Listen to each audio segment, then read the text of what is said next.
Hello, good day. Andito po kayo ngayon sa Tao Elevated Office at meron po tayong OFW na nag-check-in ng 6 figures. Grabe.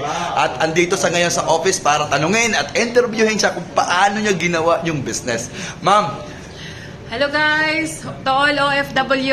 Ako po si Coach Cynthia Bonifacio, OFW po ng Saudi. Ito na po ako, second check eh. Wow. Ang unang check ko po, nakakuha po ako ng 70,000.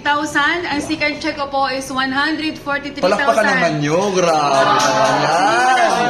Sinimulan ko po yung negosyo last year lang. So, ginawa ko po siya. Nag-goal po ako ng 31 accounts. 31 accounts, palakpakan naman natin yan. Natapos ko po yung 31 accounts 2 months ago lang talaga. Galing. Ako po ay 2 years and 7 months sa OFW po ng Saudi.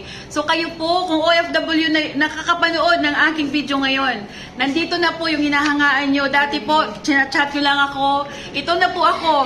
Lagi ko sinasabi sa inyo, ang 31 accounts, malayo po yung mararating ninyo. Correct. Ako po, nangangako sa sarili ko na hindi po ako papayag, na hindi pa po ako Yes.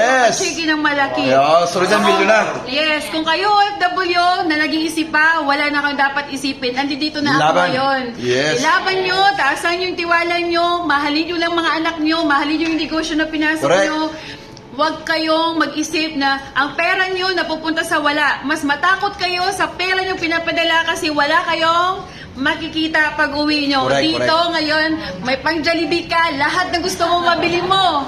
Kasi yung sa baba may pagkain dito. So, Yes! guys, Thank you! Grabe! Congratulations, guys! Oh, diba? Grabe!